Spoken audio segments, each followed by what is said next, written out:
UGC के नए नियम पर सुप्रीम कोर्ट ने फिलहाल रोक लगा दी है और कोर्ट ने कहा इनका दुरुपयोग हो सकता है। केंद्र को नए सिरे से ड्राफ्ट करने के निर्देश भी दिए गए हैं। बड़ी खबर इस वक्त आपके सामने, यह भी सुप्रीम कोर्ट ने साफ किया, नए आदेश तक 2012 वाले जो नियम हैं वो लागू हों। सुप्रीम कोर्ट ने यूजीसी को नोटिस जारी कर जवाब मांगा है।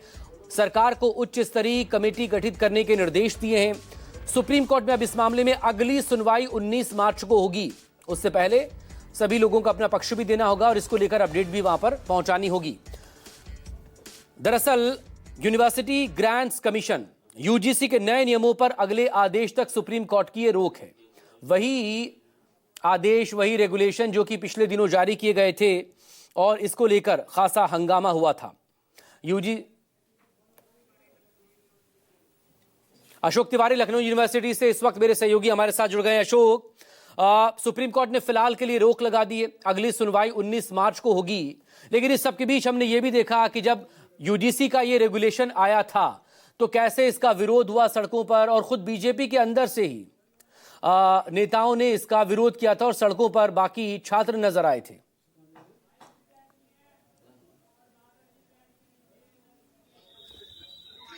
देखिए, निश्चित तौर पर जब ये नया रेगुलेशन लाया गया यूजीसी की तरफ से और उसको लागू करने की बात कही गई, तो उसके बाद से पूरे हर जगह पर, तकरीबन हर राज्य में इस तरह का प्रदर्शन देखने को मिला।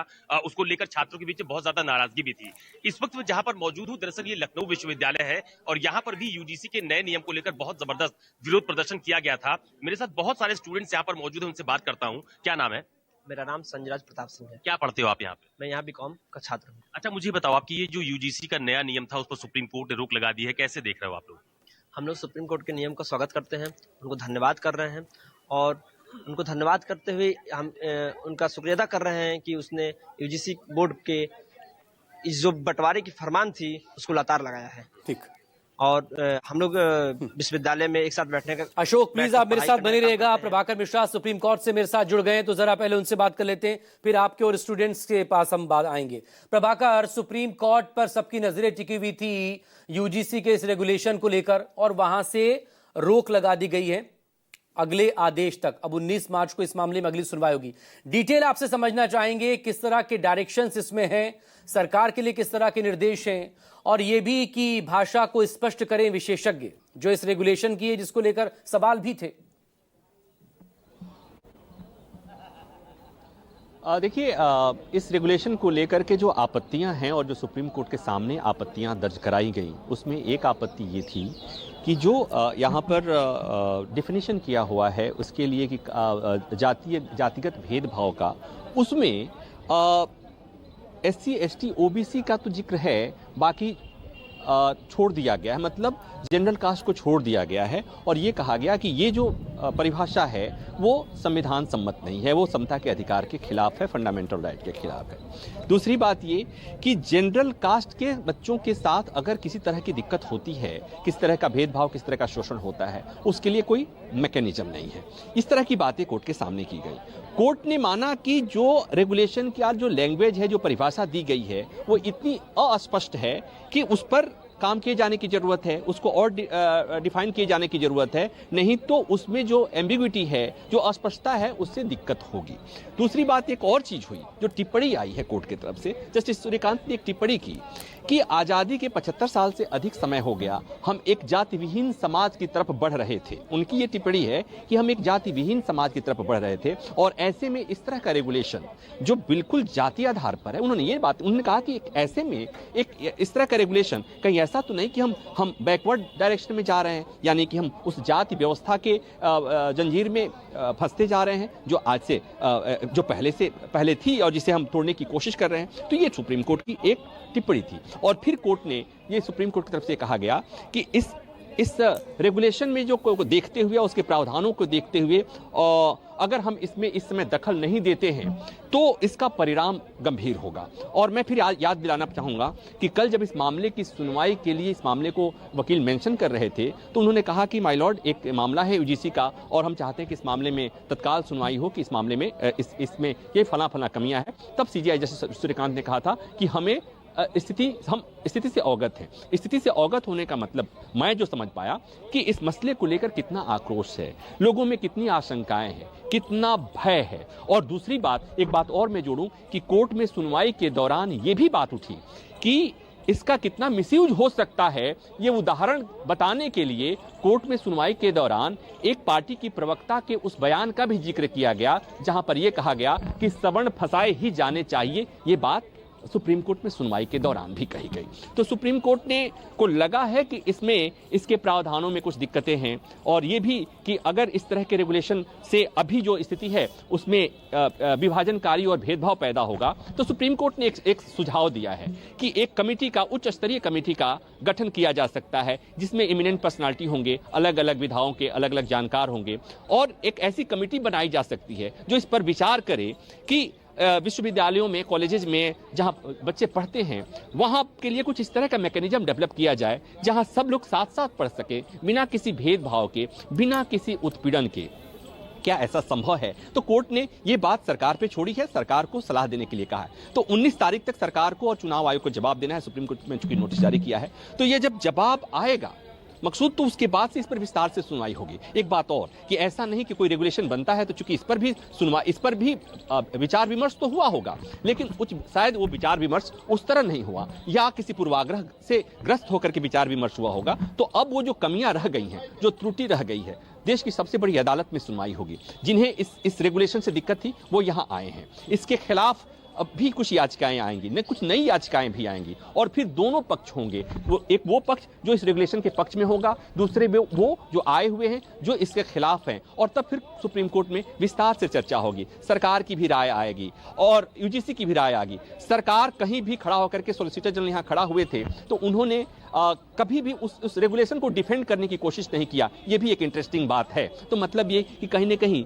सॉलिसिटर जनरल को यानी सरकार को भी इस बात का एहसास है, या तो एहसास है या एहसास कराना चाहती है या मैसेज देना चाहती है, क्योंकि लोग सड़कों पर हैं, जनरल कास्ट सड़कों पे है, आक्रोश है। और ये मुझे लगता है कि अगर इसका सियासी पहलू समझने की कोशिश किया जाए कि सरकार दबाव महसूस कर रही होगी, क्योंकि सामान्यतः किसी रेगुलेशन, किसी कानून को जब चुनौती दी जाती है तो पहले दिन की सुनवाई में सरकार की तरफ से स्ट्रांगली उस याचिका का विरोध किया जाता है, जो विरोध मुझे यहाँ सॉलिसिटर जनरल की तरफ से नहीं दिखा है। तो कुल मिलाकर ये कि फिलहाल खबर यही कि सुप्रीम कोर्ट ने उस रेगुलेशन पर फिलहाल के लिए रोक लगा दिया है और सुप्रीम कोर्ट ने कहा एक वो किया है कि इस पर विचार किया जाए कि कुछ तरह कमेटी बनाई जाए और ऐसे उपाय निकाले जाएं कि जो कैंपसेज में जो भेदभाव होता है वो भेदभाव पर कैसे लगाम लगाया जा सकता है और कैसे बच्चे शांति से और सौहार्दपूर्ण ढंग से मिलजुल करके पढ़ाई करें, किसी के साथ कोई अन्याय नहीं। बहुत शुक्रिया आपका प्रभाकर मिश्रा तमाम डिटेल के लिए। अब इलाहाबाद यूनिवर्सिटी से मेरे सहयोगी ऋषिकेश कुमार भी मेरे साथ जुड़ गए। पहले ऋषिकेश,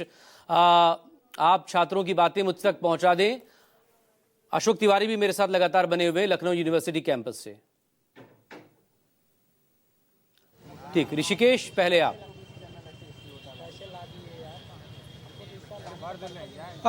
बिल्कुल मकसूद, मैं इलाहाबाद विश्वविद्यालय में हूं और सुप्रीम कोर्ट का डिसीजन पर आम लोग क्या सोचते हैं, छात्र क्या सोचते हैं? सुप्रीम कोर्ट का आपने डिसीजन देखा? जी, उसने स्टे लगा दिया है।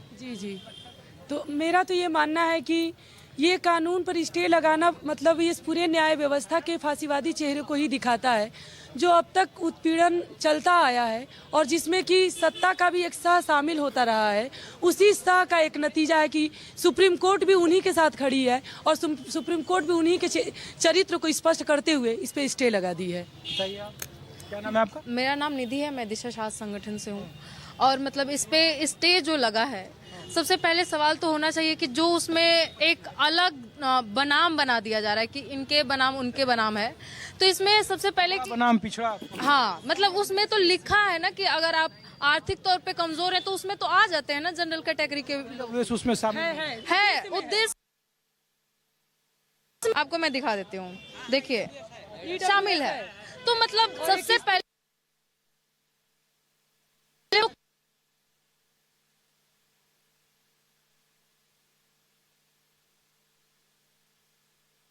प्रोजेक्ट होने पे मना करने पे बोझ से बांध के जला दिया गया इस इलाहाबाद में। किस लड़की के साथ मतलब एक ऐसा प्रोफेसर जातिसूचक गालियां देता है और उसका सस्पेंशन,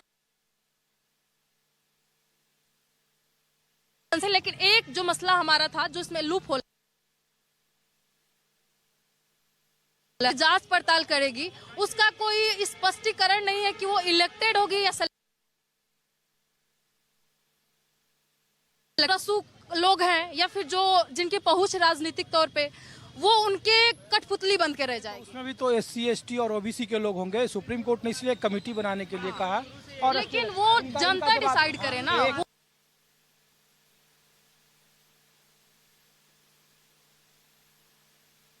मुझे फायदा मिलेगा इसका, इस कानून के हिसाब से, लेकिन मैं भी इसका विरोध इसलिए कर रहा हूं कि यूनिवर्सिटी के स्तर पर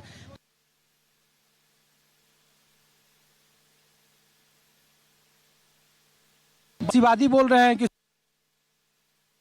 डिसीजन किसी भी स्तर पर फांसीवादी नहीं है। सुप्रीम कोर्ट यूनिवर्सिटी के स्तर पर जातिगत जो भावनाएं बढ़ रही हैं उसको न हो, अभी स्पष्टता नहीं है इस कानून में, इसलिए सुप्रीम कोर्ट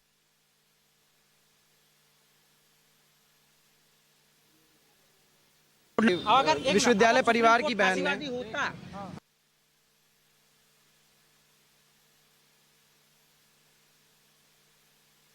कोर्ट मैं आप सभी को बता दूं, सुप्रीम कोर्ट की आंखें खुली, सुप्रीम कोर्ट ने हमारे पक्ष में फैसला सुनाया। देखिए, अगर आप छात्रों पे अगर आप जातिगत जन ऋषिकेश, दोबारा आपके पास आएंगे। अशोक तिवारी, लखनऊ यूनिवर्सिटी से मेरे साथ जुड़े हुए। Ashok Tiwari, now it's over to you. चूंकि सुप्रीम कोर्ट से फिलहाल के लिए रोक लग गई है, 2012 वाले नियम ही अभी फिलहाल प्रभावी रहेंगे। बिल्कुल, मैं बहुत देर से लखनऊ विश्वविद्यालय के परिसर में मौजूद हूं और यहाँ पर सुप्रीम कोर्ट की रोक लगाने के बाद बहुत सारे जो छात्र हैं वो खुलकर अपनी बात रख भी रहे हैं। मेरे साथ बहुत सारे स्टूडेंट्स, उनसे बात कर लेता हूं। क्या नाम है आपका? जी, नवनीत रंजन मिश्रा नाम है। माननीय सर्वोच्च न्यायालय द्वारा जो ये रोक लगाया गया है, इसका हम सभी छात्र हृदय की असीम गहराइयों से स्वागत करते हैं, अभिनंदन करते हैं और ये उम्मीद करते हैं कि सुप्रीम कोर्ट द्वारा जो ये रोक लगाया गया है, यूजीसी के चेयरमैन और जो भी बोर्ड कमेटी के जो भी सदस्य हैं उनके कानों तक ये बात पहुंचेगी। और मैं साथ साथ ये भी मांग करता हूं कि इस देश के माननीय HRD मिनिस्टर माननीय धर्मेंद्र प्रधान जी वो स्वयं आए और ये यूजीसी द्वारा लाए गए ये काले अधिनियम, काले कानून को वापस लेने का घोषणा करें, तब जाके हम मानेंगे कि छात्र समाज की जीत हुई है, हम सभी छात्रों की ये जीत हुई है। जी बिल्कुल। क्या नाम है भैया आपका? मेरा नाम दिलीप सिंह है। अब सुप्रीम कोर्ट ने फिलहाल तो रोक लगा दी, लेकिन सुप्रीम कोर्ट ने ये भी कहा कि एक कमेटी गठित की जानी चाहिए जो इस पूरे मामले को देखे, और इसकी भाषा स्पष्ट नहीं है। इस बात की बात भी सुप्रीम कोर्ट ने की है। तो ये जो रोक लगी है, इसको आप लोग कैसे देखते हैं? पहले अपना नाम बता दीजिए। मेरा नाम दिलीप सिंह है। क्या पढ़ते हैं आप यहाँ पे? मैं यहाँ PhD का छात्र। PhD कर रहे हैं। मेरा ये साफ था, जब भी रेगुलेशन ही आया तो उसमें साफ बात ये थी कि दो, एक सामान्य और दूसरा OBC ST SC, इन दोनों बच्चों में खाई का काम करने लगी। ठीक, एक दूसरे से, जैसे कि यहाँ पे जब भी कैंपस में जब आता है आदमी, तो इस हिसाब से आता है कि जात मजहब को दूर रख के एक साथ बैठना, उठना, खाना पीना सब करता है। लेकिन ये रेगुलेशन इस हिसाब से आया कि आपस में ही विभाजन कार्य करने लगा। एक तरीक तो हम देख रहे हैं कि सामान्य वर्ग को सीधे दोषी मान लिया गया है। ठीक, उसको किसी भी, अगर हम बात करते हैं कि उनको मान लिया गया कि सामान्य वर्ग ही दोषी है और वही प्रताड़ित कर सकता है, लेकिन इसके उलट भी हो सकता है कि अगर जैसे कि अभी BHU में नारे लगे, ब्राह्मण बनिए भारत छोड़ो, ठीक, या JNU में भी नारे लगते हैं लगातार कि जूते मारो इनको, ठीक है, ब्राह्मण बनिया, ये तराजू तलवार, सब ये नारे सभी लोगों ने सुने हैं। ठीक, तो उसके खिलाफ एक तो कमेटी नहीं है, हम लोगों की कोई बात सुनने वाला नहीं है। दूसरी बात, इस बिल की बात करते हैं, समानता की अगर हम बात करते हैं, आर्टिकल 14 की बात करते हैं, तो समानता इसमें रहा कहाँ? इसमें केवल OBC की बात हो रही है, ST की बात हो रही है, SC की बात हो रही है। अपर कास्ट या सो कॉल्ड सवर्ण की जो बात चल रही है, जनरल सामान्य वर्ग की बात चल रही है, उसको इस बिल में शामिल ही नहीं किया गया। ठीक, तो मेरी बस इतनी मांग है सरकार से कि अभी तक तो सुप्रीम कोर्ट का जो भी फैसला आया वो स्टे लगाया, उसके लिए तो स्वागत योग्य है, उसका हम लोग हृदय से अभिनंदन करते हैं उस स्वागत का, उसका। लेकिन जो आने वाले समय है, इस बिल को पूर्णतः खत्म करके भारत सरकार को अपनी स्थिति जो है स्पष्ट करनी चाहिए कि ये जो रॉलेट एक्ट टाइप का कानून जो बनाया था, काला कानून, इसको तत्काल प्रभाव से निरस्त करके। और हमें उम्मीद है कि जो UGC के मामले में बातें निकल कर के आ रही हैं, अब जब चर्चा सुप्रीम कोर्ट में होगी तो हम लोग क्या और तर्क दे सकते हैं। हम सब का मानना यही है कि दोषी बचे ना, दोषी बचे ना और निर्दोष के साथ अन्याय होना, दोषी बचे ना, दोषी जो हो वो बचे नहीं। और निर्दोष के साथ अन्याय न हो, ये हम सबका यही मानना है। और इससे पहले भी रेगुलेशन आए थे 2012 में, और 2012 के रेगुलेशंस में कमी क्या रही या उसमें क्या क्या फैसले हुए थे या किस यादव का आप सुन रहे थे, कह रहे हैं कि ये उनकी पहली प्रतिक्रिया कि दोषी बचे नहीं और निर्दोष के साथ अन्याय ना हो, ये इसका ध्यान रखा जाना चाहिए। ऋषिकेश मेरे सहयोगी हमारे साथ इलाहाबाद यूनिवर्सिटी से। ऋषिकेश, हमारे गांव में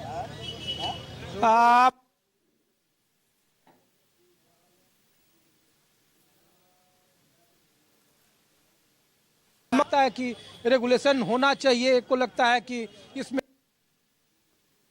हाँ बताइए कौन जवाब देना चाह रहा था? पहली बात, इस कानून को समझ लेते हैं।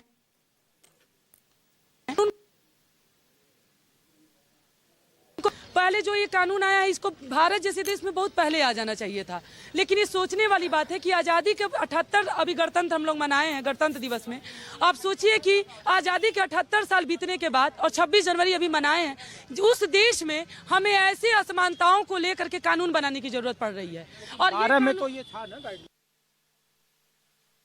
जिसमें अमेंडमेंट किया 25 में, बिल्कुल 26 में, तो 12 में तो था ना कि SC ST के खिलाफ अगर जो असमान और उसमें चीजें ऐड ऑन किया है। बिल्कुल, उसमें सबसे लिंग, भाषा और EWS यानी आर्थिक तौर पे पिछड़े लोग और विकलांग, अब इसको आप अगर सवर्ण बनाम ST SC OBC करके देखेंगे तो जाहिरा तौर पे एक पक्ष में खड़ा होगा, एक विपक्ष में खड़ा होगा। एक स्त्री किसी भी जाति धर्म से नहीं आती है लेकिन उसके साथ उत्पीड़न होता है। एक विकलांग जो किसी जाति धर्म से नहीं आता है, वो हर जाति धर्म से आता है लेकिन उसके साथ भी उत्पीड़न होता है। एक EWS में सवर्ण भी आते हैं और हम ये मानते हैं कि अगर इस देश ये कानून बना है तो इसका विरोध इस आधार पे किया ही नहीं जाना चाहिए कि सवर्ण है यार। आगे बात हमारी और है। नहीं, इसका जवाब ले लूं फिर आप बात करना। सर छोटा जवाब सर, जैसा कि मैं बहन ने बोला है कि SC ST बनाम जनरल नहीं होना चाहिए, तो हम भी EWS से, लेकिन आप ये बताइए सबको एक तरफ कर दिए और जनरल को हटा दिए, तो इस तरह आप जनरल को तो डायरेक्ट दोषी मान लिए। जनरल इसका विरोध नहीं कर रहा, वो कह रहा है कि एक मिनट, जनरल इसका विरोध नहीं कर रहा, वो कह रहा था अब हट गया, क्यों हट गया? सर इसकी क्या गारंटी है? सर इसकी क्या गारंटी है कि इसके बाद जनरल के साथ भेदभाव और मारपीट और वो मैं एक एग्जांपल आपको बता दूं। अभी इस समय इंस्टाग्राम सोशल मीडिया पे एक बहुत ही ऐसा केस ट्रेंड कर रहा है हमारी जनरल की बहन के साथ जो हुआ है। दिल्ली विश्वविद्यालय में एक SC ST का छात्र उसको प्रपोज करता है और महिला हमारी बहन ने उसको मना कर दिया, तो आज उसको कोर्ट वो दिखवाती है, थाने में रिपोर्ट।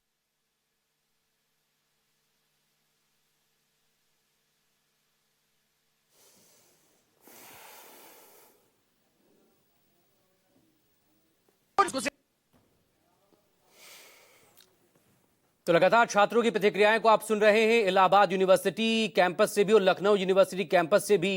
फिलहाल आपको अपडेट यहां पर बता दें कि UGC के नए नियमों पर सुप्रीम कोर्ट ने फिलहाल के लिए रोक लगा दी है और कोर्ट ने यह भी कहा इस दौरान सुनवाई के दौरान कि इनका दुरुपयोग हो सकता है।